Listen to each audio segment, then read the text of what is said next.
Good evening and welcome to the regular meeting of the Villa Park City Council. I hereby call the meeting to order. Steve, will you please call the roll? Thank you. Councilwoman Miles. Present. Councilman Frackleton. Here. Councilman McBride. Present. Mayor Pro Tem Wu. Here. Mayor Jones. Here. Tonight, I will ask Councilman McBride to lead us in the Pledge of Allegiance. Please stand, put their right hand over their heart. Follow me. I pledge allegiance to the flag of the United States of America, and to the republic for which it stands, one nation, under God, indivisible, with liberty and justice for all. Thank you so much. And to start the meeting, I would like to say that our country has experienced a recent series of high-profile, horrific shootings that have truly gripped our country. Out of respect for the victims, the survivors, and the families of all involved, I would like to begin the meeting this evening with a moment of silence. If you could please bow your head.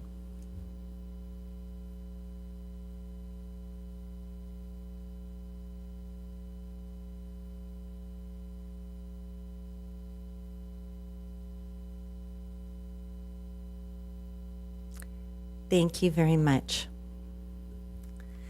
This evening, the Villa Park City Council and staff welcome you, and we encourage your participation. If you wish to address the City Council, please complete and submit a speaker card to the City Clerk. Speaker cards can be found at the entrance to the City Council chambers. Speakers will be called up individually during the public comment section of the item and during the general comment period. Once the public comment period has concluded for an item, no additional speakers will be taken. Speakers will be limited to a time period of 5 minutes. Speakers were also able to submit comments in writing by 3 p.m. today, and those comments will be placed in the official record. So first this evening, I am so happy to give the presentation of the City of Villa Park Distinguished Citizen. And as you may have noticed, I have tried to honor a diverse representation of residents. And I've honored some people who are involved in our schools, some who are at the forefront of our community organizations, but I also try and honor those who quietly work behind the scenes. And tonight, we're happy to honor Teddy Wells as one of those people.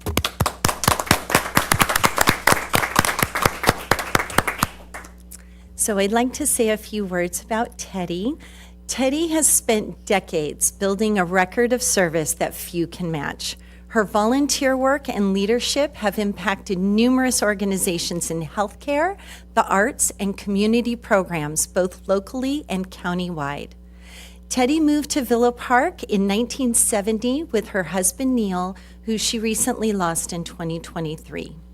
They raised 2 children, Cynthia, who lives here in Villa Park with her husband, Joe, and their son, Neil, who lives in Westlake Village with his wife, Angela, and their 2 children, Andrew and Megan. Teddy's husband, Neil, was a notable local attorney who incorporated the Villa Park Women's League. At that time, the Villa Park Women's League had raised $8,000, so they figured that they better incorporate to make it all official. Teddy's journey of community service spans a remarkable number of organizations and causes. Teddy played a central role in the Children's Home Society and was part of the Santa Ana Auxiliary for 23 years. She has served as president, vice president, program chair, and philanthropic chair, as well as hosting a designer fashion show. She became the CHS Council President, overseeing 14 auxiliaries, and led the first council to host a county-wide fundraiser. Another cause dear to her has been the Alzheimer's Association Guild, where she has served as president and chaired their major fundraiser for over 15 years. This work, done with her daughter Cynthia, has helped fund critical research and earned them both Volunteer of the Year award in 2006. She has also been a consistent volunteer in the performing arts, supporting Crescendo at the Performing Arts Center as part of their program committee, and served as an editor of the Performing Arts Guild cookbook, Sterling Performances, in 1994. Teddy also chaired local fundraising efforts for the Visiting Nurses Association Guild and was on the county board. Locally, Teddy served as president of the Villa Park Women's League and has also taken on the key role as vice president of Ways and Means. She has also chaired various groups, including Gourmet, Book Browsers, and Pedal Pushers, in addition to holding positions such as membership chair and hospitality chair. Teddy also helped write the Villa Park Women's League cookbook, which was a major fundraiser for the league. In recognition of her contributions, Teddy received the Community Service Award in 1997. Teddy's passions are cooking, tennis, and reading. Since she is always thinking of ways to help, Teddy has found ways to incorporate her passions into supporting our community. She organized a tennis tournament as part of the City of Villa Park's celebration of our country's bicentennial. She also taught gourmet cooking classes for fundraisers for several charities, including the Christian Women's Association, the Lestenac Free Clinic, PEO, and many others. Teddy also brings her warmth and leadership into her faith community as well. She has taught Vacation Bible School at 2 churches, serves as a deacon for her church, and is an active member of her church's seniors group, which draws 80 to 120 members weekly.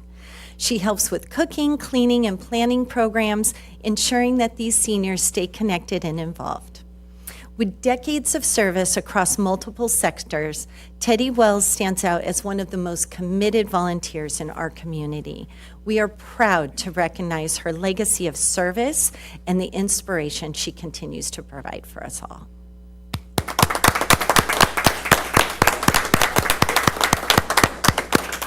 And first, I would like to call up Pat Buttress, who also has a presentation on behalf of Supervisor Don Wagner.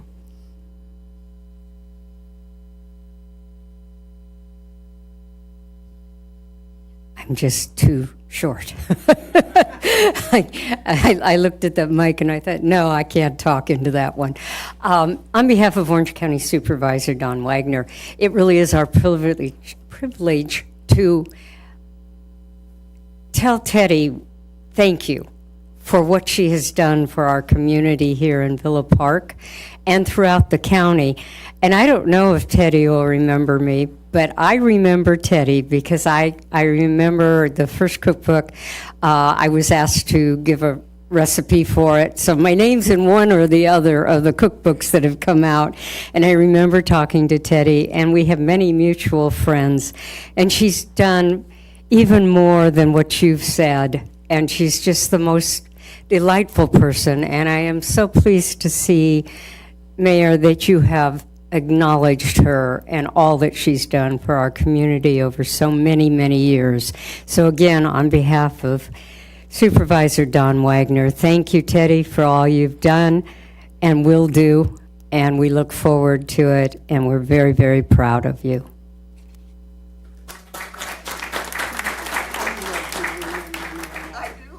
And if you would like to come up, we'll take a picture, and we have a certificate and a pin for you.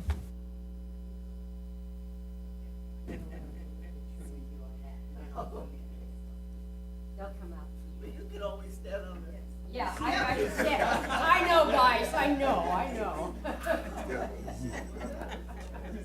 Story of my life. Me too. Yeah, yours is the opposite. I have to laugh at your Belinda, they have the names on the floor of where you're supposed to stand. Why don't you go ahead and get that first? Yeah, sure, yours. You do? Do we really? Yes. I don't even look down there. Yeah, do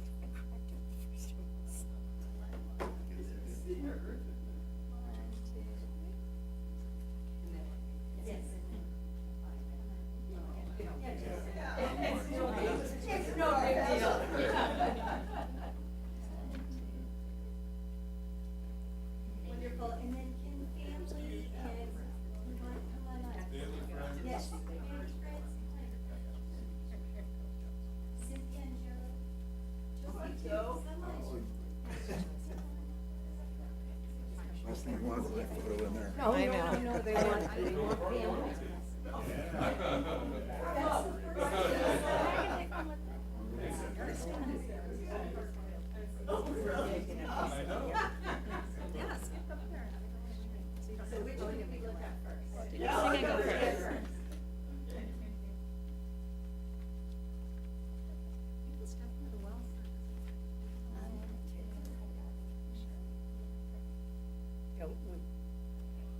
Thank you.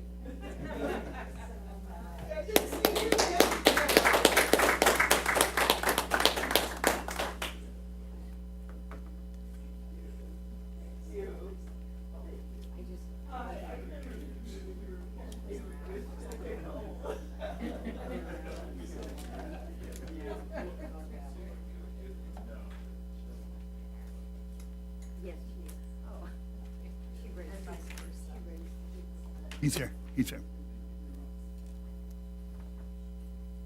Thank you so much. Next this evening, we are happy to present a proclamation in honor of Hunger Action Month to Second Harvest Food Bank Orange County. And is this Alejandro? Yes. No. Okay, I thought we were going to have Mr. Aguilar here but today, but if you could come to the podium and introduce yourself. Thank you, Madam Mayor. Mark Lowry, representing the Orange County Food Bank. That's where I work. But tonight I'm representing the Orange County Hunger Alliance. 6 years ago, Second Harvest Food Bank of Orange County, the Orange County Food Bank, and Abound Food Care formed the Orange County Hunger Alliance with the idea that we might be more impactful if we have a shared strategy to combat hunger in Orange County. We've since expanded that group, but our message always starts with the fact that there are about 350,000 people in Orange County at risk of hunger, 400 community organizations in helping feed those people. But hunger in Orange County exists not because we have any absence of food. We have plenty of food, but hunger exists in Orange County because it's a symptom of poverty, and we have too many people who have too few financial resources to meet their basic needs. So we appreciate the city drawing attention to important issues affecting people in our community, including the issue of food insecurity. Thank you so much, and we're happy to present you with this proclamation. If you'd like to come forward, and council would come down for a picture. Watch your foot, yeah. You're going to be witness to a claim here. Witness and defense.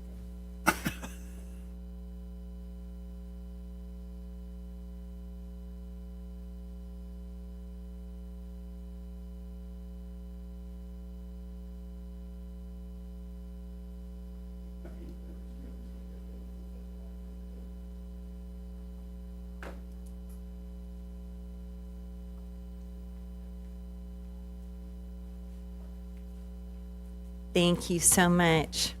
Next, we are happy to introduce Chris Murray with Association of California Cities Orange County, or ACCOC, and Jeff Corliss with the California Sober Living and Recovery Task Force, abbreviated to CASLAR. So thank you so much for your presentation this evening. Good evening, Mayor, council members. Thank you to the City of Villa Park for all of your engagement and participation in the California Sober Living and Recovery Task Force.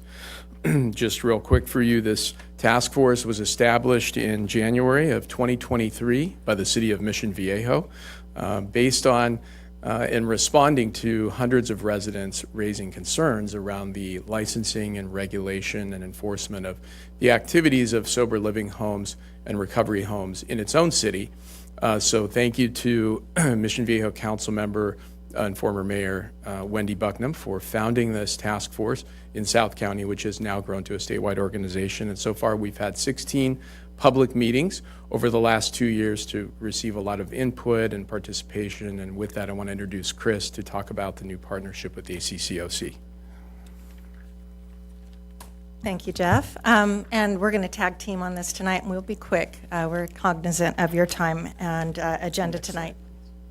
I'm just thrilled, Madam Mayor, members of the council, I'm thrilled to present that ACCOC has officially become the managerial oversight, providing the managerial oversight for the statewide task force. This initiative and the innovations of Orange County started here because we saw such a proliferation of really nefarious operators in our communities who were truly causing harm to our most vulnerable residents. And this initiative started as a local effort in Mission Viejo and quickly grew across the county because of the impacts in our cities. I want to thank Councilwoman Crystal Miles, who's a member of our board, and also all of you and your staff. This city of Villa Park was the first new city above and beyond Mission Viejo to invest in this effort and to really recognize this emerging crisis early on.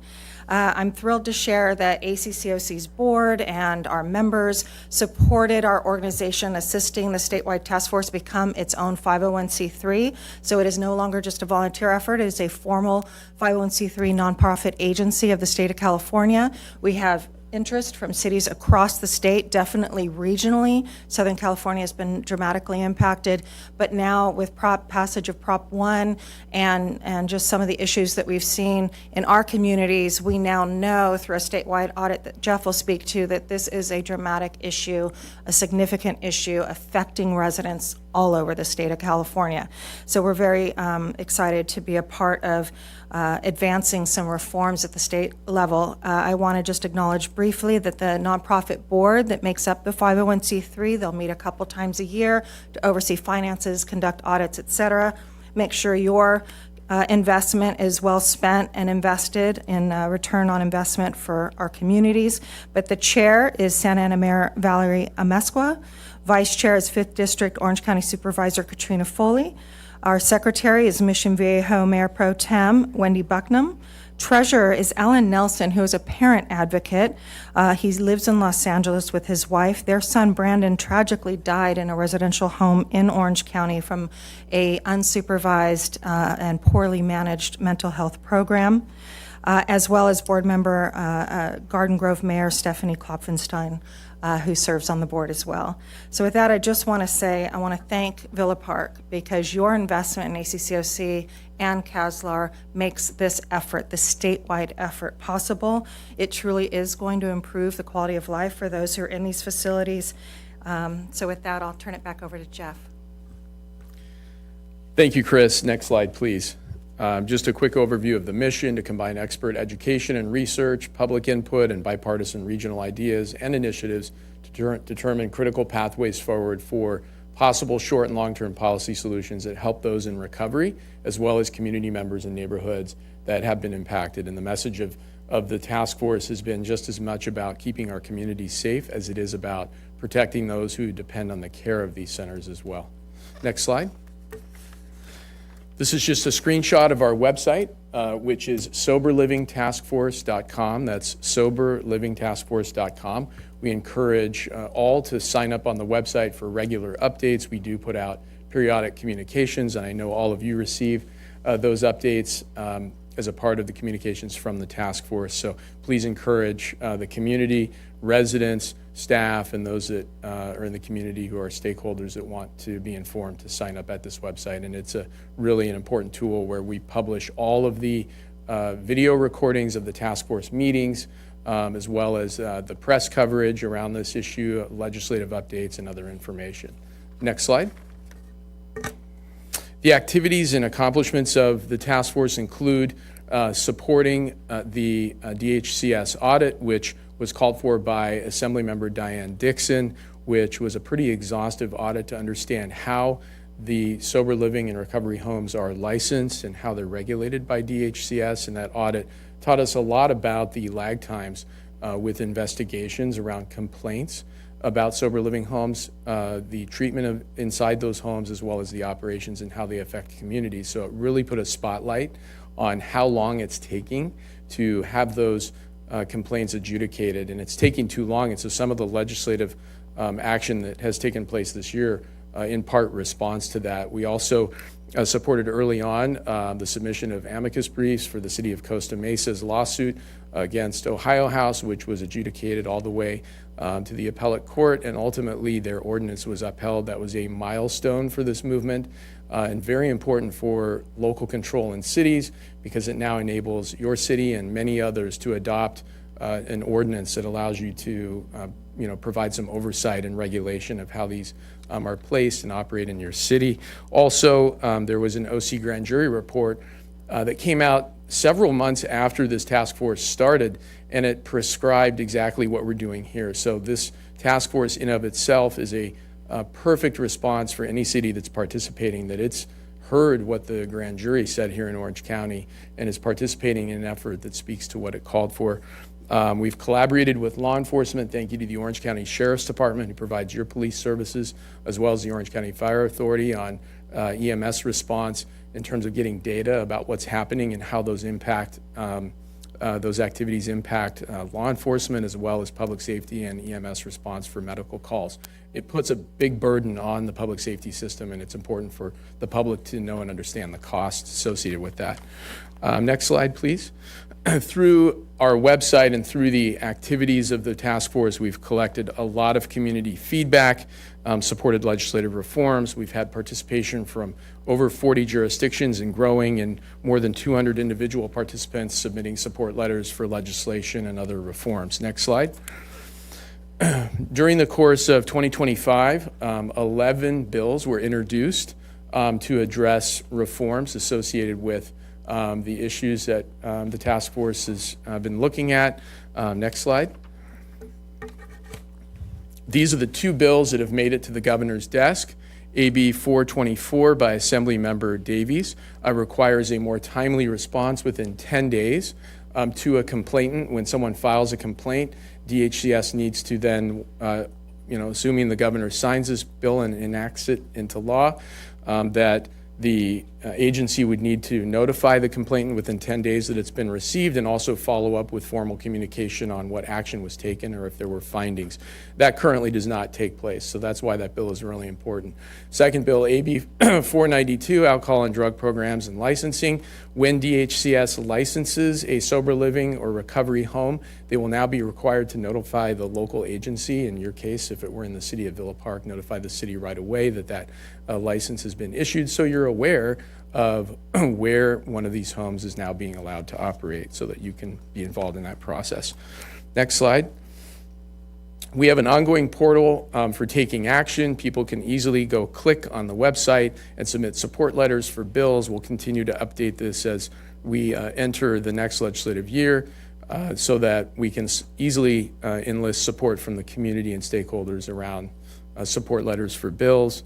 On this point, Jeff, I just want Yeah, to please, go underscore ahead. for your residents listening tonight and all of you, the new process to submit letters for public record needs to go through this portal. So if residents are just emailing individual folks, it doesn't always make it into the public record. If they want to be heard on this issue, going through the portal, and that's why we make this one click as part of the website, and it's very important. Frontier Strategic set this up, and it really helps everyone out. And if you can go to the next slide, this just shows you how easy it is. You click on the bill you want to support, you fill out your information, it generates the letter, it allows you to put your actual signature on the letter electronically, and then when you submit it, we put it into the portal. So we collect these on a daily basis if there's an immediate call to action or a call for support letters, and we load them into the very convoluted system and complicated process that the state of California created for submitting support letters. It used to be, as Chris pointed out, that you could email this to your senator or assembly member and it would be logged and recorded, but now it has to go into a special portal, and it's not the easiest system. So we just want to get support letters, and then our team puts those in the system, and it's automated for the constituents and members of the community. Next slide.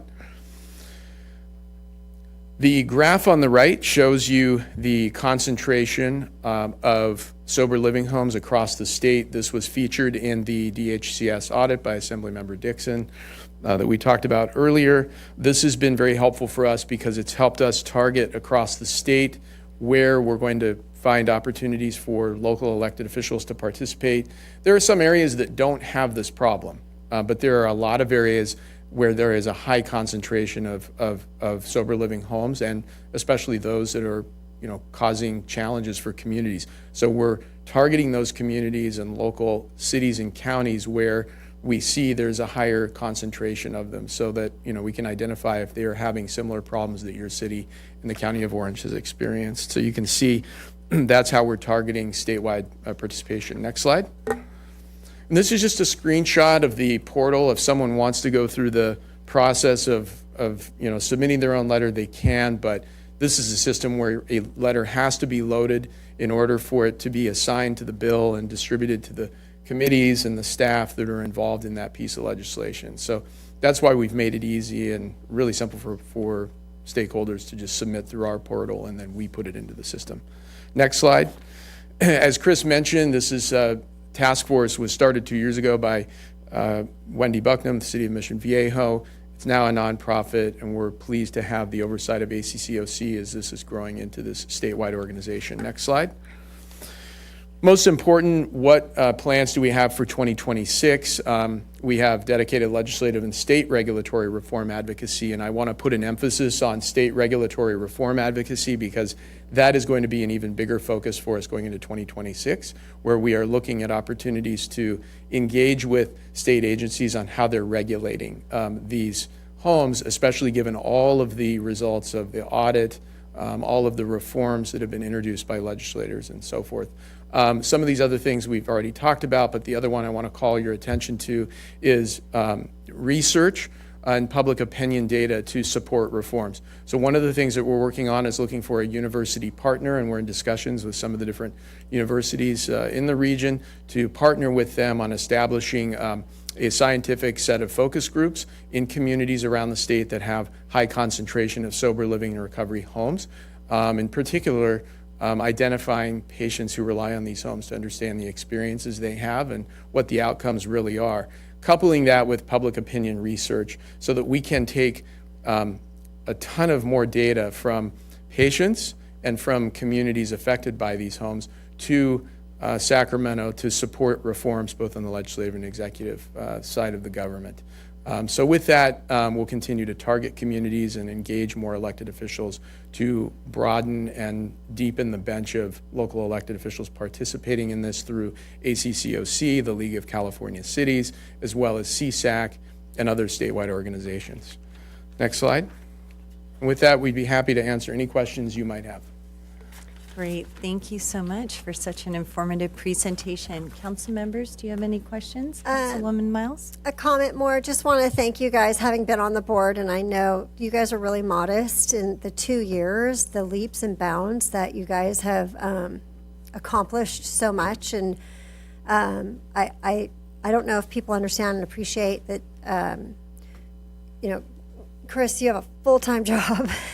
And you are doing this also, and Jeff, you as well. So it really speaks to the volumes of the bipartisan advocacy too, and that this really stemmed from, it's not about getting rid of sober living homes, it's about helping those people that have unfortunately found themselves in these bad actors and the lack of regulation and control and whatnot. So it's really a humanitarian effort as well. And so I just wanted to say, I know how hard you guys work and how amazing in 2 years, how much you've accomplished. So I really appreciate that. So thank you. Thank you for all the support, Council Thank Member. you. Appreciate it. And if I could just, may I, Madam Mayor? I really want to underscore the point of the focus of our task force, and it is bipartisan because it is not partisan. Human rights are not partisan, right? It is about protecting the patients first and foremost. All the outcomes that are affecting our communities are an offset of people being trafficked in these facilities, and our most ardent advocates are former patients and family members of people who've been abused in these facilities. So protecting them ultimately protects our communities. It really does, and I also want to say that this is a very special task force that is not just comprised of our elected officials, but also those community members and affected families. That's what makes it unique. So it has really broad citizen participation, and it's a unifying issue, to your point, Council Member, and that's why we think we're going to make a lot of progress in the coming years, where this isn't an issue that has one side or the other. It's everyone's unified around protecting patients and keeping our communities safe. Yes, thank you very much for that. My own personal background is in mental health, and so, and with my background, I've seen countless examples of people being just kicked to the curb with no treatment once their insurance runs out, or as you said, pretty much being trafficked, through a lot of these profit-driven facilities that are not treatment-driven, they're profit-driven. So, council members, anyone else? Councilman Frackleton? I've been attending the meetings for the last 9 months or so, and I've been so impressed. You guys have accomplished so much, so thank you again. And a question, how many cities have started to adopt the Costa Mesa ordinance or something like it so far? I know a lot of people are considering it, but how many have actually done it? Do you know? So there's about a half a dozen that have formally adopted. We'll send you in a follow-up the list of the ones that have adopted. We have a tracker, and I apologize I didn't bring that to present tonight, but we've got a tracker of those who have adopted as well as those who are considering and when they may be coming up on agenda. So we'll get that to you in a follow-up. Yes, there is a sort of a guide or template that came out of the City of Costa Mesa's ordinance that cities can tailor, and that's been distributed out to all of those who are on our distribution, and we'd be happy to reshare that so it can be forwarded to others. And we would also encourage you, when you're participating in regional government, if you sit on JPAs and other boards, or the Southern California Association of Governments, wherever you are with your peers in other jurisdictions, to bring this issue up, and certainly encourage them to participate. Send them our way so that we can engage more and more cities and municipalities. Yeah, the Costa Mesa ordinance has been sustained by federal courts, so that is really the gold standard right now for ordinances, and it provides far more latitude for cities and local control at our level, at the community level. Thank you. Yes, Councilman McBride. Well, again, I want to also congratulate you for swimming against the bureaucratic tide in Sacramento. But I wanted to ask the question, when you have 200 individual participants here, that means community members that are also assisting your efforts? What's the 200 individual participants? So the 200 individual participants relates to the unique number of support letters that we were able to collect to support the bills that were introduced and working their way through the legislative process. And so those, as we collected those over time, it's probably a little more than 200 now that supported those bills. And that really helped, I think, put a lot of pressure on committees that were seeing multiple bills to start to pay attention to this issue and make it a priority. So I'd argue that's why you have, not just from the public awareness leading to 11 bills being introduced, but 2 making it to the governor's desk, which is 200% more than we had last legislative session. So we're very excited about that, and we appreciate the support of your community. And I know how difficult these portals are, so congratulations. It's obviously people care about it. Thank you.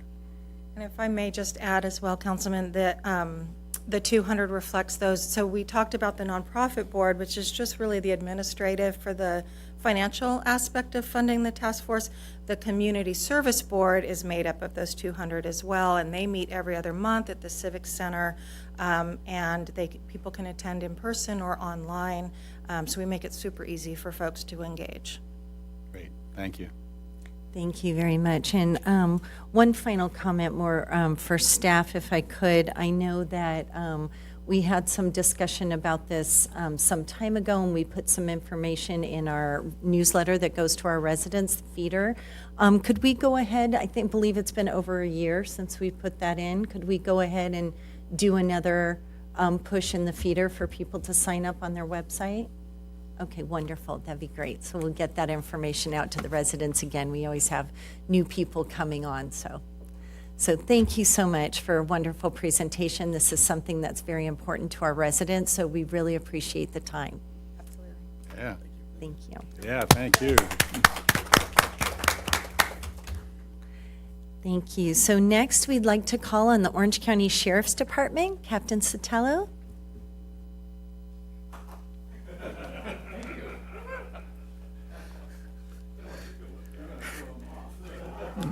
Good evening, Mayor, council members, city staff, Little Park residents. Thank you for having me here today. Before I get going with my usual report, I'd like to go over with something in line with Mayor Jones opened up the meeting with, and talk a little bit about current events and what the Sheriff's Department is doing to try to address those or try to keep our community safe. This was a letter, it's going to be from a letter that Sheriff Barnes asked us to send out to all the city contracts about a week ago. So I'll go over some of the points just so the people at home have an idea of what I'm talking about and what we are doing to hopefully keep them safe. Okay, so it reads as follows. So over the last year, we've been seeing several examples of high-profile political violence, as the mayor stated in the beginning. Like I said, There's numerous examples of that. Some of those are what just happened last week in Pennsylvania, some of the attempted murders that happened with President Trump, and other instances to that effect. OCSD wants to make certain that you're aware of the efforts the Orange County Sheriff's Department is doing to prevent, mitigate, and prepare for attacks of similar nature in our area. For the past several years, my department, in conjunction with local, state, and federal partners, has developed protocols, training, and dedicated personnel to keep the public safe, public officials safe, and members of our public safe. Some of these efforts include, as some of you know, and toward the Real-Time Operations Center, we have co-located the Real-Time Operations Center in Okayak, or the Orange County Intelligence Assessment Center. This serves as a local point with the local environment for receipt, analysis, gathering, and sharing of threat-related information among law enforcement agencies. So when we are responding to calls, Okayak and or RTOC help our deputies by trying to gather real-time information to feed to the deputies while they're en route to the call, and hopefully try to address issues in a safe and expedited manner. While initially formed to address terrorism, Okayak has evolved into a resource to assist agencies in addressing all crimes and all hazards. So we're not only addressing terrorism like JTTF does, now we're using those resources to help local law enforcement address issues that we're seeing in our communities. We've also improved on our training and equipment. For the past several years, we've provided our staff with multi-assault counterterrorism capabilities, or MACTAC, training and immediate action rapid deployment training to ensure deputies now have the tools to intervene in critical incidents. Think Cook's Corner. When we have these type of incidents in the past with other jurisdictions, if you recall, in the past, it used to be surrounding call out, wait for SWAT to come in and address the critical incident. That is no longer a practice that we do. If we arrive on scene, we have a critical incident before us, we will take action with whatever personnel we have there, using the tactics that we are now being taught to all of our deputies, including my level supervision. Our patrol deputies are trained and have access to patrol rifles. The Sheriff's Department also utilizes drones to assist personnel responding to large events and critical incidents. The use of the Incident Command System, or ICS, which is something that we stole from our partners in the Fire Authority. It was something that was developed back in 1968 that outlines the command structure when dealing with a critical incident or a fire in their instance. We found that it was very scalable to small incidents that we can utilize to large incidents. It's something that we have used in response to barricaded suspects, active shooters, emergencies like COVID, pandemics, or even planned events like a parade of sorts, right? Like we have here in Villa Park. So it's very scalable. It's something that's very useful and organizes and outlines everybody's responsibilities. The same thing along those lines with incident command training. On August 14th, all captains, including myself, attended patrol operations, underwent formal training on incident command and mobile field force operations. Just as a refresher, it's been a long time since we've been in the field as a frontline first responder. Just to keep in line with all the deputies that are going out there, they're sending all of the command staff and all the chiefs to these classes to kind of refresh us. So when something like that does happen in our areas, we know what to expect and we know how to handle those situations. Another instance that we're doing is mobile field force instructor course. All our sergeants from all our cities, Sergeant Regadio, who was here a couple of months ago, him and all his peers went out to train for a 40-hour course in how to address mobile field force. Large incidents like civil unrest during the George Floyd civil unrest, or just recently like we had in Santa Ana. Those are instances where we utilize mobile field force. We have everywhere from the sergeant on down training to be able to address those type of issues. Incident action planning, something that I'm involved in. This is a rework-up or taking a fresh look at the paperwork that we do for incident action planning. So if we have an event that's going to be happening in the future that we know about, we're trying to rework the way we plan for that and how to redeploy our resources. You know that our resources are short, and we have to figure out ways to better deploy them and get the best use out of them. So this is something we're taking a look at to kind of figure out if what we're currently doing is the best practice, and if it isn't, how to address that and how to change those things around.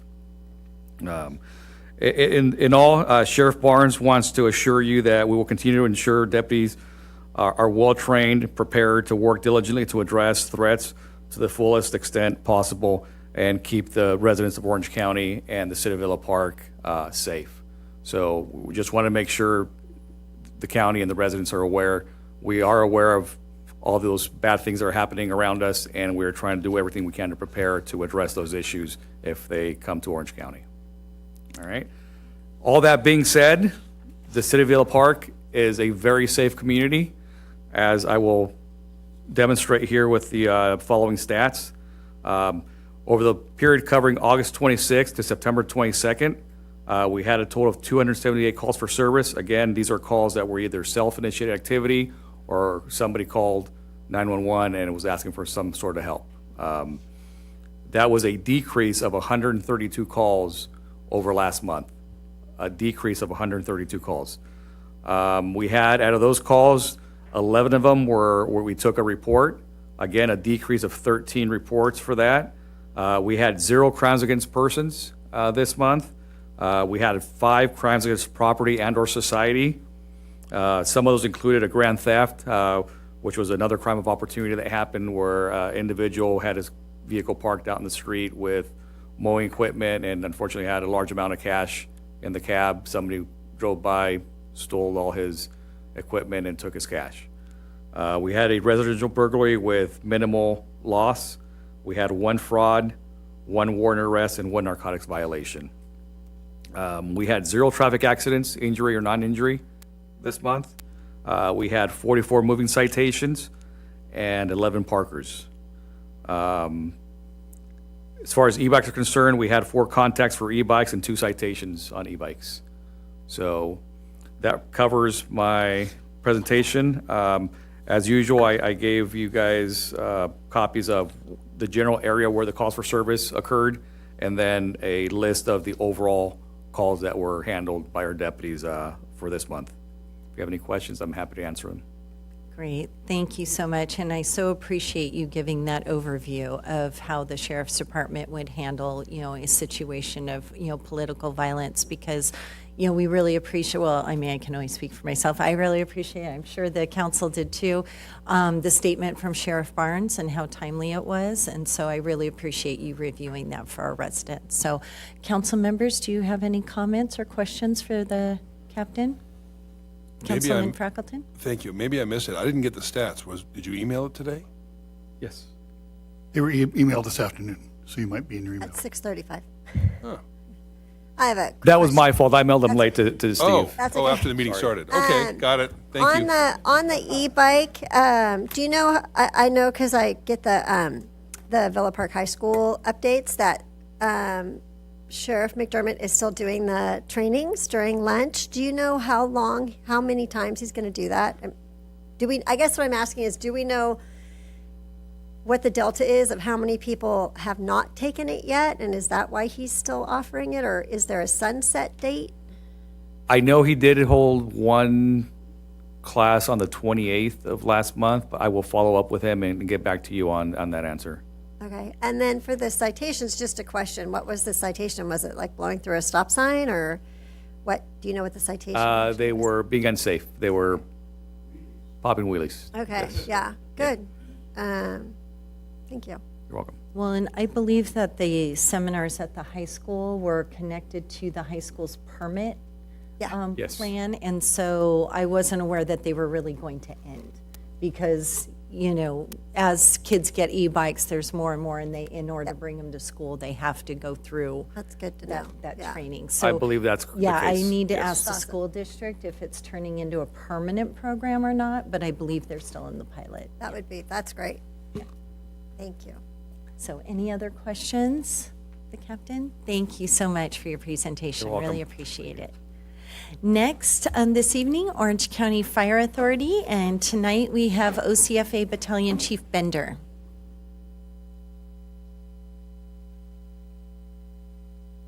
Good evening, Mayor and council members. Thank you guys for having me this evening, allowing me to share how the OCFA is working for you guys and the citizens of Villa Park. Since the last council meeting, OCFA has responded to 37 calls for service in the city of Villa Park.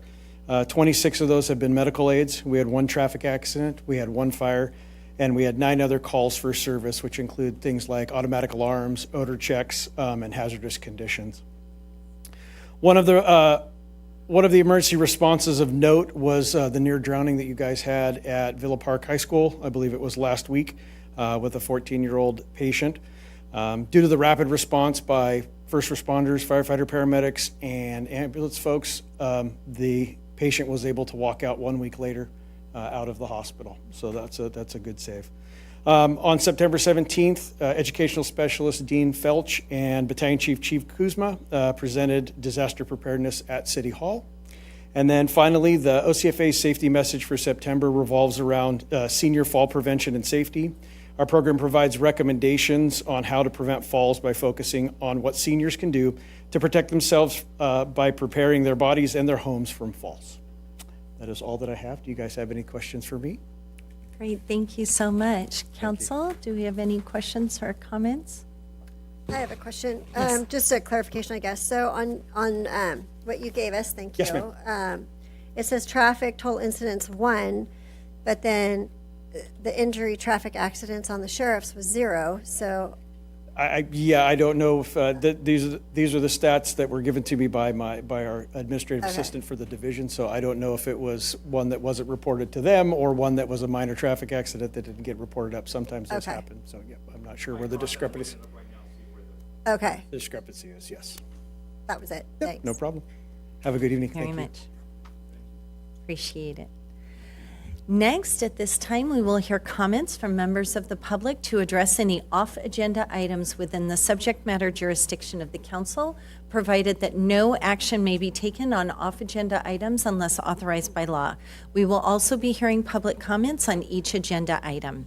Steve, is there anyone who was present or wrote in who would like to comment on an off-agenda item? No, Mayor. Okay, thank you very much. Now we will move into our agendized public hearings. Our first hearing is the review to waive reading in full of all ordinances and resolutions on the agenda. I will now open the hearing. Staff, please give the staff report. Thank you, Mayor. This is the item we put on every agenda to allow us to move forward in an expeditious manner. We'd recommend approval. Thank you. Is there anyone here to speak? No. Okay, council, if there's no discussion, can I have a motion on this matter? So moved. Second? Thank you. Please record your vote. Passes 5-0. Thank you. Thank you very much. Our next hearing is the introduction of ordinance number 2025-638. I will now open the hearing. Staff, please give the staff report. Thank you, Mayor. This, as you're well aware, we've worked for, I believe, 3.5 years, almost 4 years now, on our housing element update for the 6th cycle.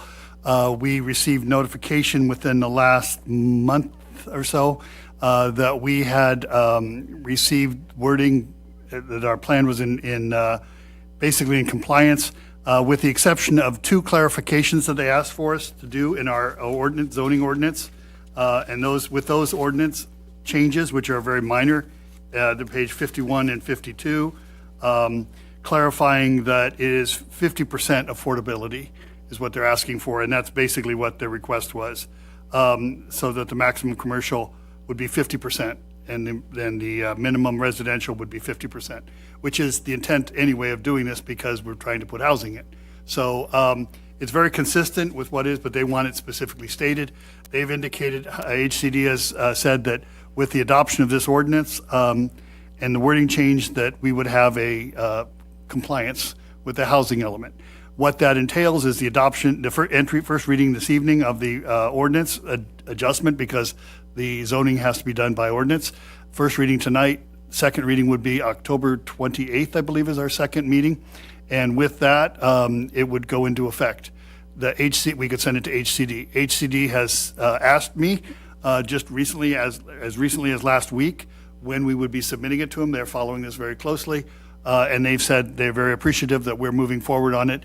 because we were about to get a letter saying we didn't have it, and et cetera. So with that, we would recommend approval. These are very minor, non-substantive changes in our mind and very consistent with the adoption of the zoning ordinance in the first place. So again, you have, we did not copy the entire zoning ordinance or thing because it's 150 pages, and we figured the two that we had to, they're highlighted and redlined.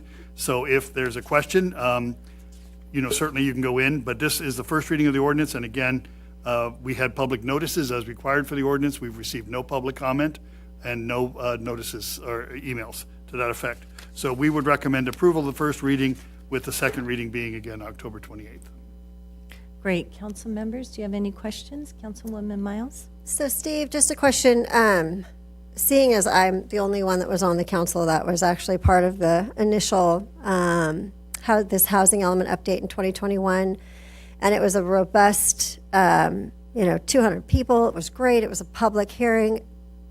Do you think that we would have had this approved sooner if we would have back then included the language specifically stating that it was 50-50, or is that something that just everybody kind of overlooked? And It is wording that is new to us. Every time we send something to HCD, you get a different response, candidly, and it's because we're on our 6th version of it, and I think we're on their 7th or 8th HCD analyst. So they all look at it with different, and they want different clarifications.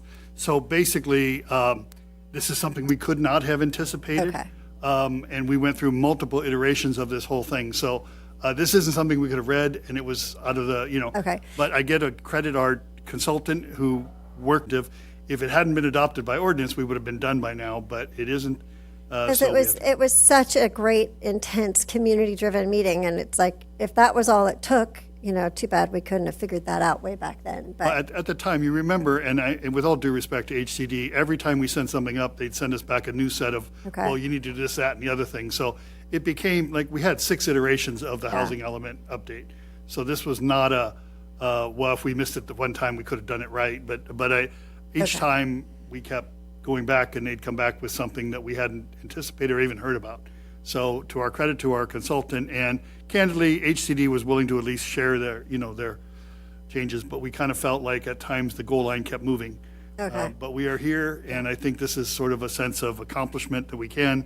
The potential cities that do not have a housing element are now being notified by HCD. I believe Huntington Beach, et cetera, some of them, they're filing lawsuits against them. So we have not received any of those kinds of letters, so I think that they know we're trying. And I think to the credit of the council, they've continued to move forward and try and do the right thing, at least by HCD standards. So I think the ramifications of us not adopting this would be onerous. Yeah, absolutely. Hundreds of thousands of dollars they can fine you, and then we could lose the ability to issue building permits, and they would control all zoning and building permits in the city.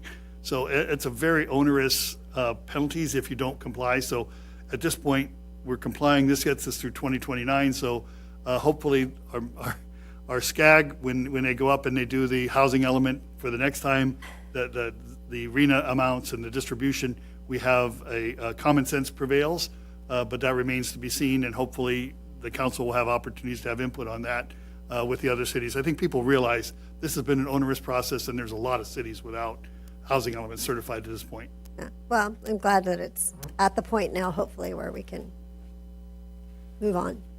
Thank you. Any other questions from council to staff? Councilman McBride? As you know, I've been very closely connected to this and attended a lot of the meetings that where these items are discussed. I think we have an excellent solution, and I went through the entire ordinance and discussed it with Steve to make sure that there were no implications that we were missing, and I'm very pleased to report that the response from HCD, I think, is confidence that we've got it right this time. I think we're ready to go. So I want to clarify, because I think we've been doing it right, but it's whose right is it? And it's HCD's view of what is right, and that's what we had to comply with. And that's a difficult. There was legislation adopted mid-cycle of us adopting this that we would not have had to do the zoning. If our initial plan had been approved by HCD, we would not have had to do the zoning ordinance. But they changed, legislation came through, changed like I say, the goal line changed. So then we go through another process. So I think to the credit of the council, they've been doing everything right as we knew it at the time. things change, and it's a tough process. So hopefully, again, it's who's right. It depends on who's looking at it, type of thing. So we've been doing the best we can with what we know, and I just wanted to clarify that it wasn't by any malintent on the part of the council or the staff to not comply with what HCD saw as right. I think just wanted to make sure that's clear. Thank you very much. Council members, any further questions? Okay, Steve, is there anyone to speak at this hearing? No, ma'am. Okay, if there's no further discussion, any further discussion? Okay, then I will now close the public hearing. Is there a motion on this matter? I'll make move the it. motion to accept the ordinance. Second. Okay, thank you. Please vote. Passes by a 5-0 vote. Thank you. Thank you very much. Now we will consider our consent calendar. All items on the consent calendar are considered routine and are usually enacted by one motion approving the recommended action listed on the agenda. Any member of the city council, staff, or the public may request an item be removed from the consent calendar for discussion or separate action. Council members, are there any items from numbers 3 through 6 that you would like to remove from the consent calendar? Mayor, I would like to point out on the minutes, the Councilwoman Miles pointed out, the page 8 of the minutes, it simply says there were 6 cases of dengue fever in Orange, and the 2 travel acquired cases of something. Chikungunya. I'm not going to try to, but it should read Orange County. So it wasn't in our sister city of Orange, it was Orange County. So just a clarification, we're adding county into that. So the adoption would include the word county after Orange on page 6 of 8. Okay, so the items will include the amended minutes. Anything else? Any item that anyone would like to pull? Okay, if not, can I have a motion to approve the consent calendar? So moved. Thank you. Please vote. Passes 5-0. Thank you. Thank you very much. Now we will discuss the city manager report. Steve? Thank you, Mayor. As normal, you've got a copy of the report that's updated through this month. The only one that's significant is several of you, and we've received a number of complaints, of concerns about a drone usage in Villa Park. So with that, we're exploring, and ACCOC has language, as other cities have ordinances. So in the next few months, we'll be coming back to the council with potential language that the council may adopt. There's limited authority to what we can do. FAA controls a lot of the zoning, the airspace how drones operate. However, there are some things we can do about where you can launch them, where you can land them, and those kinds of things. So just FYI, we'll be coming back, and I just wanted to point that out. Otherwise, I'm available to answer any questions. Great, thank you very much. Any questions from council? Nope, thank you so much for the report. So now on to mayor and council member matters. Our first item is the discussion and consideration of a formal city council statement condemning political violence and affirming First Amendment protections. Staff, please give the staff report. This agenda was agendized at the request of Councilwoman Miles and Councilmember McBride, so I would defer to them on, and draft language was included in the agenda package. Thank you. So Councilwoman Miles or Councilman McBride, would you like to give the report? Sure. Do you mind if I go? Okay. Thank you. So I wanted to put this on our agenda, as we all heard from the sheriff, and then also your opening remarks, Mayor. It seems like lately there's been a lot of terrible events on impacting our nation in different states. And I know that I had received questions, comments, concerns about if Villa Park was going to put out a statement of affirming that we as a city council, are going to affirm the liberties and First Amendment rights of the Constitution with First Amendment free speech and freedom to assemble and whatnot. And so I wanted to put this on so that we could stand as a unit, as a uniform group of, different members, that we condemn wholeheartedly any kind of political violence, and that we rigorously uphold, defend the Constitution of the United States and all the liberties and freedoms that we are awarded from it and is our right. So my concern is if we do nothing, then it almost speaks like to an indifference. And I know whether it was the events in Arizona or Pennsylvania or Minnesota or wherever it is, it impacts all of us. And so I really want to make sure that our residents, I think that they are owed a uniformed statement by us saying that we 100% defend and support the Constitution and all the liberties and freedoms that it is awarded. And also, whether it was, whatever side of an aisle, middle of the aisle, right, left, in between, we have hundreds of thousands of men and women who lost their lives protecting the Constitution, our flag. We pledge allegiance to United States. And so I feel like we owe it to our residents, we owe it to our constituents, we owe it to ourselves to have the city put out a statement. And the statement is very simple. I know it's in the packet, but for those listening, it says Villa Park City Council Statement on Political Violence and Free Expression. The City Council of Villa Park condemns all forms of political violence. We affirm our commitment to protecting the constitutional rights of every resident, including the freedoms of speech, expression, and peaceful assembly. Villa Park welcomes diverse perspectives and encourages polite political discourse grounded in mutual respect. Disagreement should never lead to intimidation or harm. Kindness and civility strengthen our community, but so does the unwavering defense of free speech and First Amendment protections. And we stand united in preserving a community where free speech is protected, political discourse remains polite and constructive, and democratic ideals are actively upheld. We have a lectern that we always want to invite people to come to, and I fear that if we don't put this out, that it might deter some people from feeling comfortable and safe to be able to come and make public comments if they agree or disagree with me or you or whomever. So we all took an oath at our swearing in, and I feel this is one of the best ways that we can affirm that oath and demonstrate to our residents that we stand united in this condemning political violence and that we will support the Constitution and First Amendment free speech.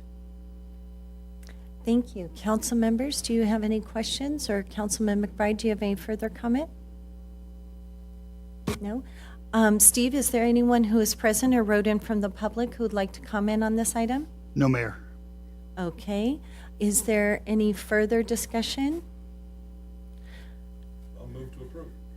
Well, I have an item of discussion. I would just, if we could, on the statement, eliminate the word political, just because when we look at the events that have happened recently, it's larger than just political violence. We just have a lot of violence. And, when you look at the kids who were killed in Minnesota during Mass, during their school day, it's really heart-wrenching. And so I feel it sends a larger message. And the word political is just in there 4 times. We can just get rid of it and just say just violence and free expression, because, a lot of these instances have, there was another school shooting too in Minnesota the day before the Annunciation Church shooting. It has seemed like really in the last month, whether it's been, Minnesota, California, Utah, there's just been so much. And so I feel that by eliminating the word political, we're kind of broadening our statement. Yep, no, I'm very happy to hear you say that. I am 100% fine with removing the word political. Councilman McBride, you also authored this with me, so are you in agreement with that? Yeah, I think that part of the issue is it seems to be acknowledged polarization within our society, and the big message that I worked with Crystal here is that in no case is violence should be attached to this polarization, and that was the reason for political. Right. We definitely, violence of its own. We have too many guns. There's a lot of different issues going on there. The president of United Health getting shot in the back, on the streets of New York. Yes, there's too much violence. But this was a message that says, listen, we need to have these discussions. We need to do them in a civil manner. So, that's why it's there. To me, that's the nature of the statement. But, I appreciate what you're saying. Well, I feel like, for example, just going to your last paragraph, it says, "We stand united in preserving a community where free speech is protected, discourse remains polite and constructive, and democratic ideals are actively upheld." That's taking out the word political, and I think, it keeps the intent, but then broadens it beyond politics. I would Because we've support seen that so removal, yeah. much. I think that's, like I said, I want us to do this. And, we're just now, I've asked a few of the mayors around the other city. There's only been 2 or 3 cities that have actually put anything out so far. But I do know that each city is kind of doing it in their own way. Like there's a couple meetings tonight that hopefully, their councils agree. And for us to be leaders on this and say that we are a 5-0 board that is going to present this and it would go out to our residents as its own unit is fantastic. And yes, it was intended like what Councilman McBride said with the political, but I'm happy that if it goes out and just says that we are upholding the First Amendment right to free speech and being able to have discourse and being able to disagree, and it shouldn't be met with any kind of violence, I'm 100% behind that all day to Sunday. So. Yeah, and I'm very happy with this statement. I think it's very concise and really outlines, how much we do condemn this sort of violence and uphold the First Amendment protections. So, any further discussion? Can I get a motion to approve it as amended? I'll let Crystal do it, since I jumped the gun. Thank you. I'll move to support the statement, removing the word political, but everything else stays the same. And I can send a rewrite if you need to, but. I second the motion. Fantastic. Thank you I very appreciate much. you guys. And please record your vote. Passes by a 5-0 vote. Thank you so much. Thank you, guys. Now is the time for council member meeting attendance report, starting with Law Enforcement Advisory Committee. There was no meeting this month. And so Villa Park Community Services Foundation, Councilman Frackleton. Yep, we met on August 27th, and we meet again tomorrow night. On August 30th, we had the Villa Park Picnic and Monkey Mania, and it was very well attended, and the monkey group sounded great. They played all monkey music, and it's amazing how many songs the Monkees had, by the way. I was blown away. And then the second half, they played just a bunch of different 60s and early 70s music, and it was terrific. This Saturday, September 27th, right here out in front of City Hall from 6:30 to 7:30 is Symphony on the Go. It's, I believe, a quartet from the Pacific Symphony will be right out here playing, so come check it out, either after dinner or before, and stick around and give some money to our local restaurateurs. And that's all I have to report for that. Great, thank you so much. Next is Orange Unified School District City Schools Committee. There was no meeting, and so next is Bridges at Kramer Place Advisory. No meeting. The next meeting is October 22nd. Okay, thank you. Next is Orange County Fire Authority. All right, I met with Chief McGovern regarding the workers' comp issue, ongoing workers' comp issue that OCFA is facing, and made some progress. And in fact, this Thursday at the board meeting, there will be an agenda item regarding workers' comp in the hopes of lowering those numbers. It is tremendous having Steve Franks as our city manager, given the fact that he worked at the county for so many years, because he knows everybody at the county. He resolved a problem that Orange County Fire Authorities had for probably a year in about 5 minutes. We jumped on a Zoom call.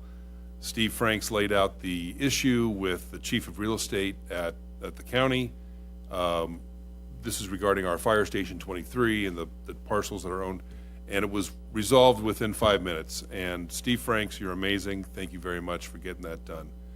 I attended the September 11th memorial at Orange County Fire Authority headquarters. It was very lovely, very appropriate, very well done. And board meeting is this coming Thursday. And mark your calendars on October 11th from 9 a.m. to noon, open house at Fire Station 23. So if you haven't had a chance to go check out our local fire station that serves Villa Park, that's your opportunity. It's right there by where Villa Park Road meets Hughes. The exact address is 5020 Santiago Canyon Road, because Villa Park Road becomes Santiago Canyon Road right in front of the fire station. And it'll be open again 9 to noon, and you can bring the kids and they can jump on the engine and the whole thing. So that's the Orange County Fire Authority. Thank you very much. Next is Orange County Library Advisory Board. No meeting, but we invite Councilmember McBride to talk about Friends of Library, please. So Christina's doing such a great job over there. We zip through our board meeting. Everything is on track, on budget, and they have amazing programs that I encourage everybody to take a look at the schedule. They were decorating backpacks and a lot of fun stuff this month. Great, thank you so much. Next is Orange County Mosquito and Vector Control District. Okay, so I've got a lot. So if you'll, but I'll go fast. Will you put up the campaign? If it works. If not, I can just.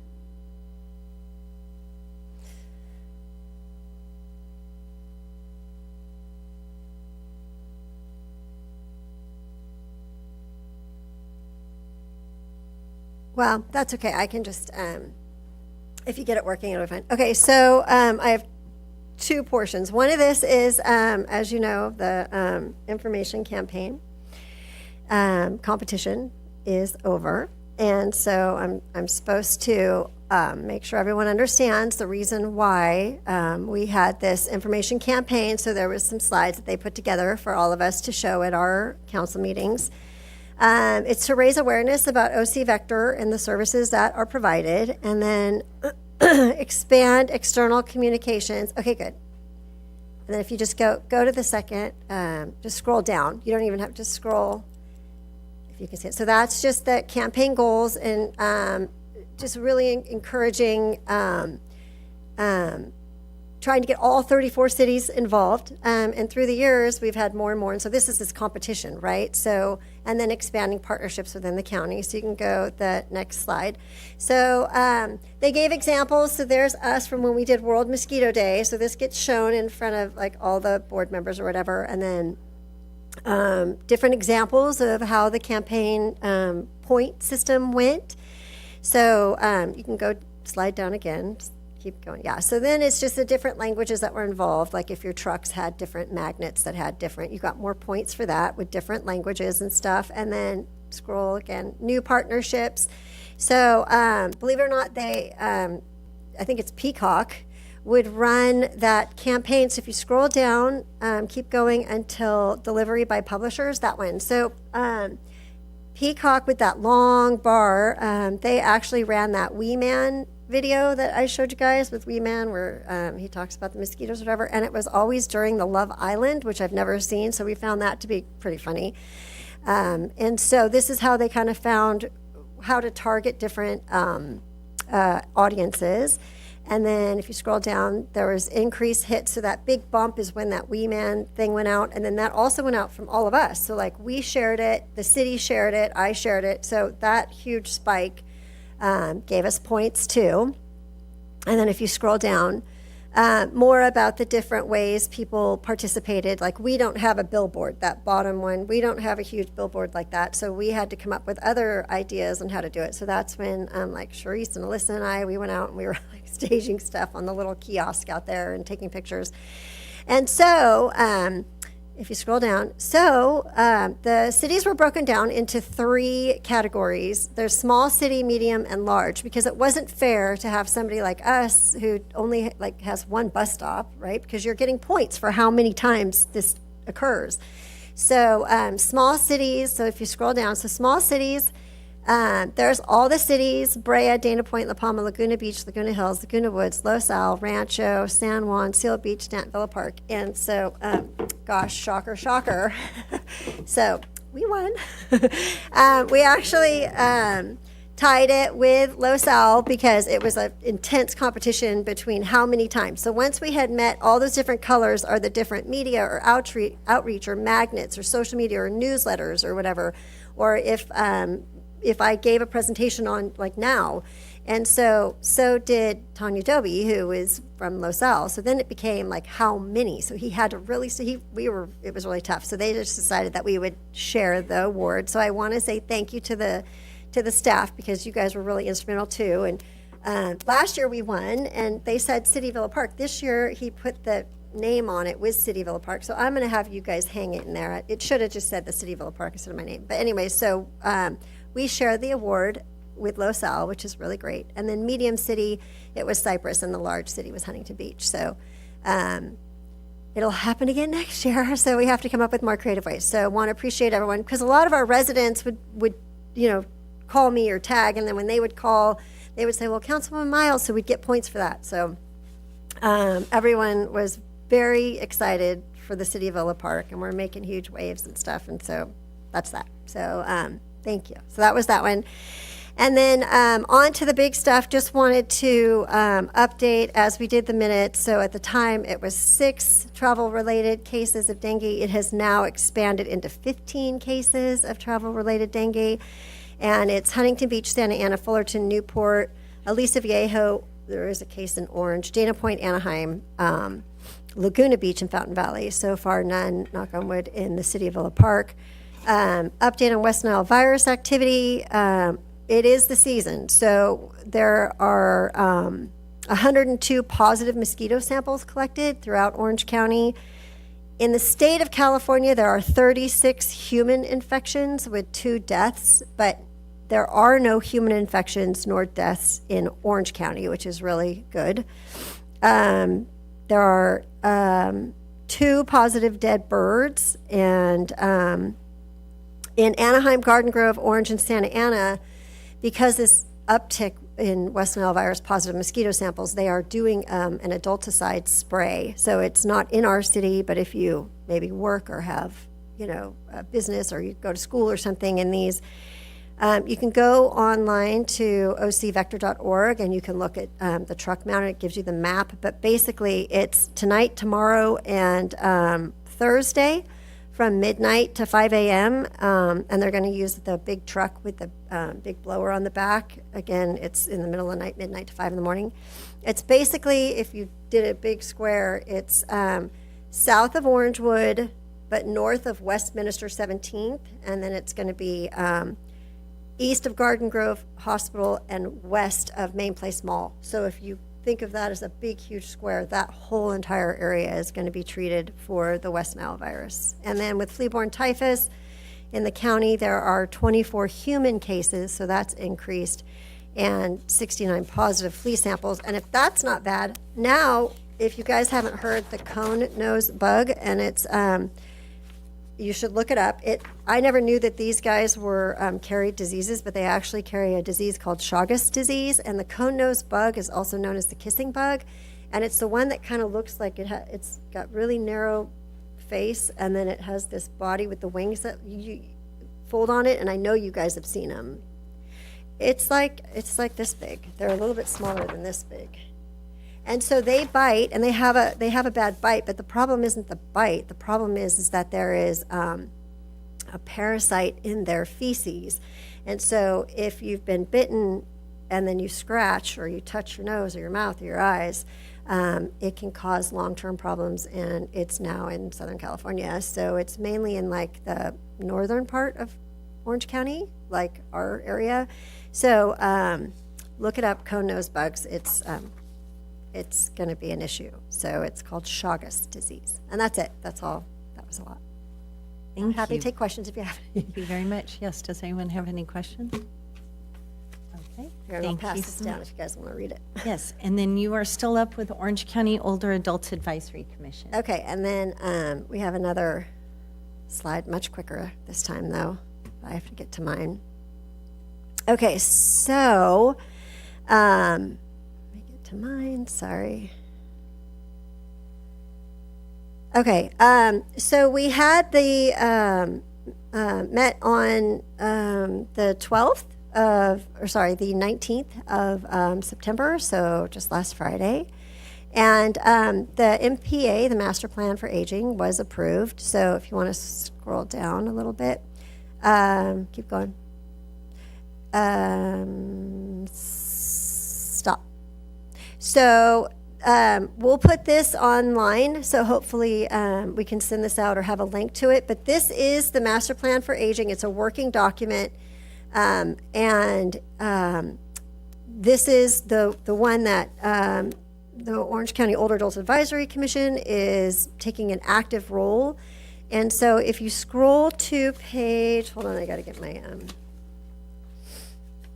if you scroll to page, let me find it. Okay. Page 6, which is Orange County at a Glance. I think you're too far. Go back.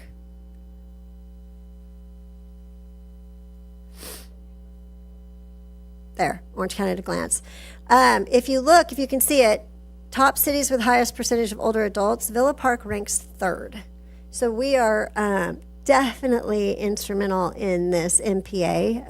38% of our population has individuals that are 60 and older. And so your distinguished citizen is somebody who I would love to get involved in this, because they want stakeholder input. So if you go to page 9, if you scroll to page 9,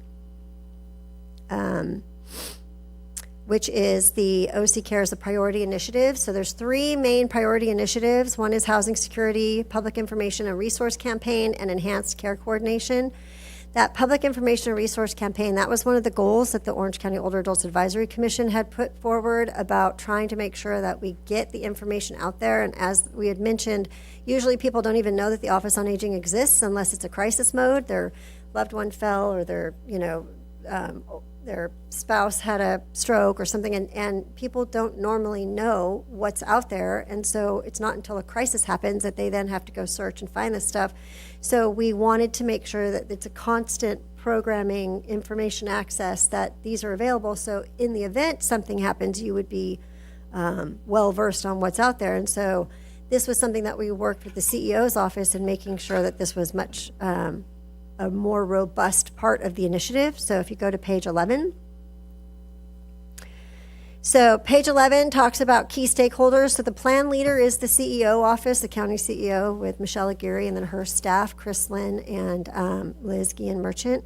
The community, that's us. So that's the Older Adults Advisory Commission, community stakeholders, and partner agencies. And the partner agencies could be like Abrazar, OC Access, or Alzheimer's OC, or any of those. So any residents that are interested in participating in this and being part of this working document, please reach out to me or reach out through the city, and I can connect you, because they want these community inputs. So, and then real quick, just going over the priority initiative. So if you go to page 13, and it's a huge document, but I just want to let you guys know what we've done. So if you go to page 13, this is the first housing security, and this is how you can read it.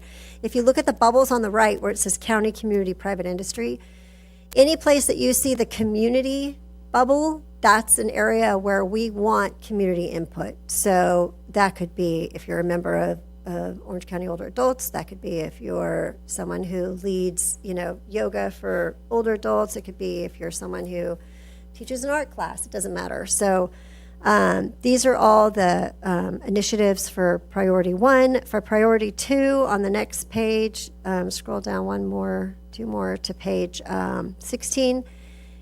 Again, this is the how-to of how they're going to make Orange County a better place to age for all of us. And again, looking at wherever it says community, community, community.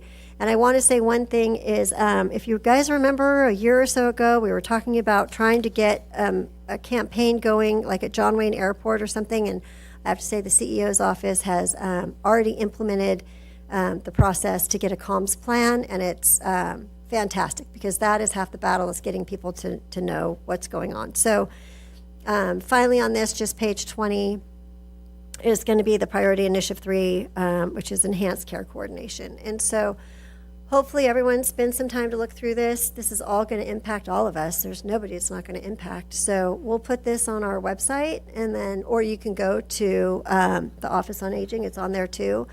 And please read, and if anyone wants to get involved, I would love to hear from you. So that's it. Great, thank you so much. Next, we have Orange County Sanitation District. All right, the OCSAN, the Wastewater 101 Citizen Academy is already started this September 2nd. It's a 4-session academy, offers attendees a behind-the-scenes look and understand one of the largest resource recovery facility in the country. And the other thing for the OCSAN,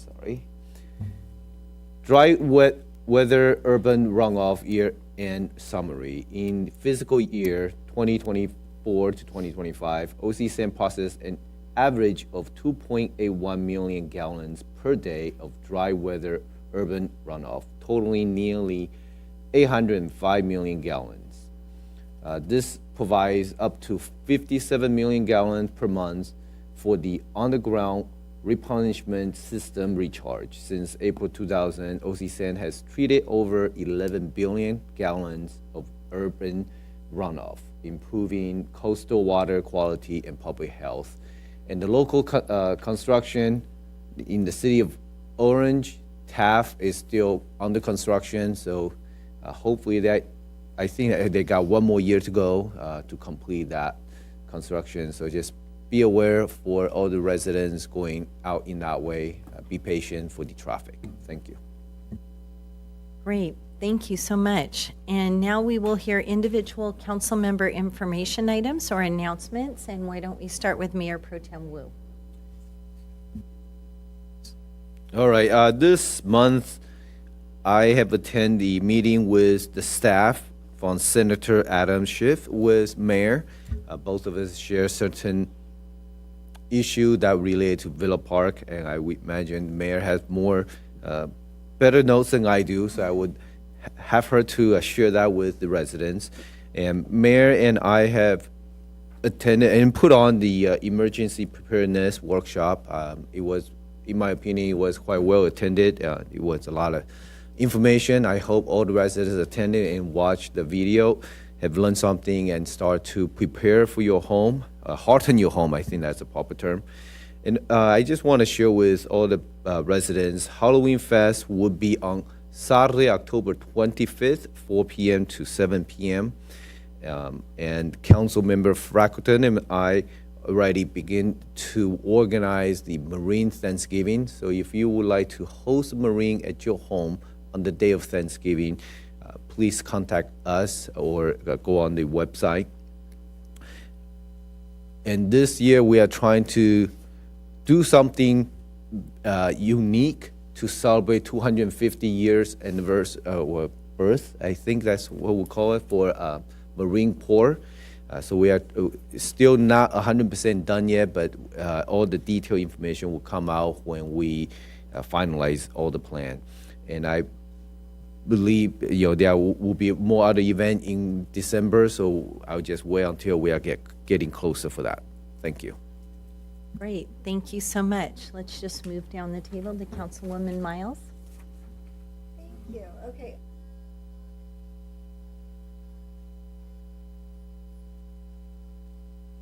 Medi-Cal and kind of the changes that are happening, and so there's a lot coming. The main one is for those individuals that have small children, I want to say under the age, I wrote on my blue folder in pencil and I can't see it, who 0 to 5 year olds, they used to have continuous eligibility where you didn't have to renew every year, and so now you have to renew for the children. And then also now the disclosure of assets is coming back too, so it's really confusing, and I just want to make sure everyone recognizes that if you're on Medi-Cal or signing up for Medi-Cal, there's a lot to it. And please go online and look, because I don't want anyone that's not able to get, not able to be enrolled because of an eligibility issue that they didn't know about that they could have solved. On 8/28, the California Department of Aging, I was invited to the Master Plan on Aging update with Jackie Thompson, who is one of the appointees for the state Master Plan on Aging. Had a great conversation. They gave a really great presentation. I kind of wanted her to do it more individual with each county, because not every county is aging as well. And so hopefully there's some future conversations about that. I enjoyed the emergency preparedness that you guys put on. Really appreciate that. And I think that if anyone missed that, they should definitely go and watch that. On September 9th, I went to the OCTA Express Lanes, and we got a tour of the call center, and we got a tour of the traffic operations center. And one of the things that I didn't know, and you see that 3+ lane on the fast track on the toll roads. If you have 3 people and you go through that, then with the exception of a set time on Friday nights and Monday nights, your ride is free. So it's not just a reduced rate, it's completely free. So they're trying to encourage the 3+. And then you ask, well, how do they know if you have 3? And so they do take a picture, and if they don't see that you have 3 people, then they send you a letter, kind of a nastygram, and then they're going to charge you the rate that was at the time that you went through. But you can also, not fight it, but, appeal, thank you. And they usually will give you the benefit of the doubt. But if you keep doing it, then they won't. And so Riverside actually uses the heat sensors, which toll roads have not got them there yet. Doesn't mean that they won't, but I found that to be very interesting. And then just wanted to point out that September is Suicide Awareness Month, and I think it's really important, as someone who works with the older adults and a lot of our veterans. It's really about engaging the conversations and getting those uncomfortable conversations out, and checking on your friends, your family, your loved ones, especially our veterans, because as we all know, that is one of the highest suicide rates. So sometimes that can make all the difference in the world, just reaching out and asking if you're okay. Unfortunately, I'm going to miss the October emergency preparedness, so looking forward to watching that online.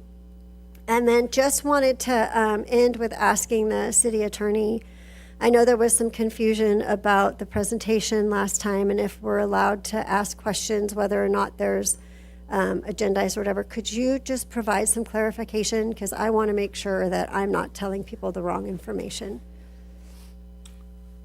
Sure. So under the Brown Act, when during public comment, if anybody comes up and says something, the council has the ability to ask them questions about it or make a brief statement about the issue. So there's often the understanding that just because something is brought up in public comment that the council can't comment on it. They actually can under the Brown Act. You just can't make a decision on something. As to anything else that's on the agenda, under whatever nomenclature it is, whether it's a public hearing. Public hearing is sort of a fake word because everything's a public hearing that's on the Brown Act agenda. Anything that's on the agenda, any person or council member can comment on. Okay.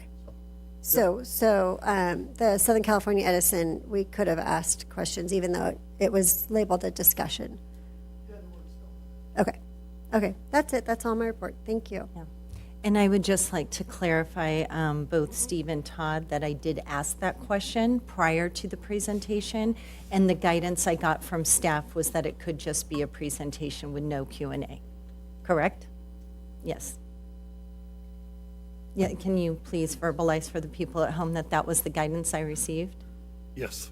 Okay, thank you so much. So now, Councilman Freckleton, your report. I covered everything with my OCFA and Community Services Foundation, so I will just say Shana Tova to our Jewish friends and neighbors. Today is New Year's, Jewish New Year's, Rosh Hashanah, so that's how I'll end it. Wow, very brief, thank you. Councilman McBride, you're next. I had a light schedule. I attended the picnic and took my turn in the dirty sponge throw. But I want to talk about our mayor, who was a real trooper and stood in there for multiple sponge throws and probably had to take the shower right after the thing. So that was a great event, and I was so inspired by the Monkees cover band that at the following Thursday I led the Rotary group in a rendition of I'm a Believer. So we had a lot of fun with that too. Last, I was at the Emergency Preparedness Seminar, but I'm going to let you talk about it. It was wonderful. You did a great job. Thank you. Thank you so much. So for my report, I also attended the webinar from ACCOC on Medi-Cal changes, and Councilwoman Miles covered that. I was also happy to attend the picnic where I was subjected to getting hit in the face multiple times by sponges by surprisingly strong elementary school students. And while it was nice to see Councilman Freckleton and McBride make their brief appearance in the sponge toss, they kind of took a couple to the face and then just laughed it off and went and watched the band, leaving me with the future stars of, Villa Park High baseball and softball to pelt me repeatedly. So yeah, we might have to talk about how that works next time and maybe do more of a schedule. I was also happy to attend the Cal Cities Orange County Division meeting in Stanton, where we were pleased to hear an informative talk from Orange County Fire Authority Chief Brian Fennessy about the lessons learned in the LA fires.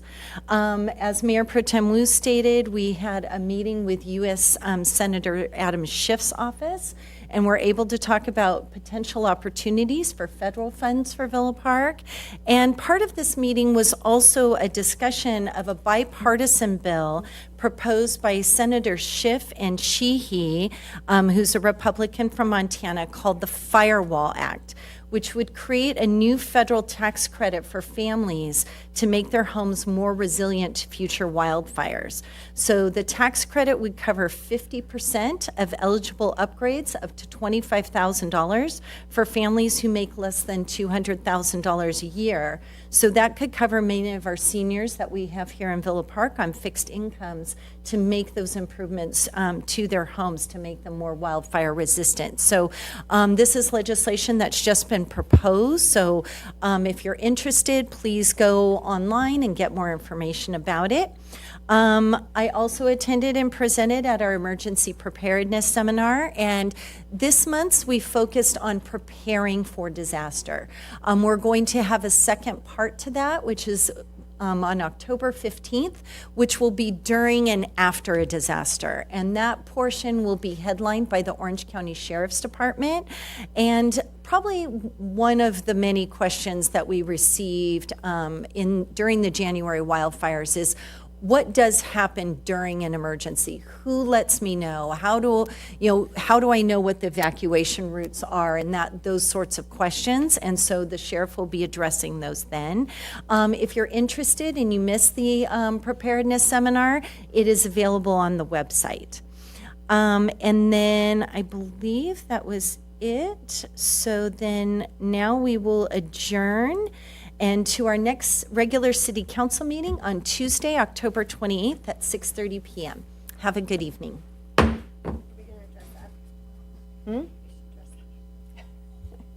is.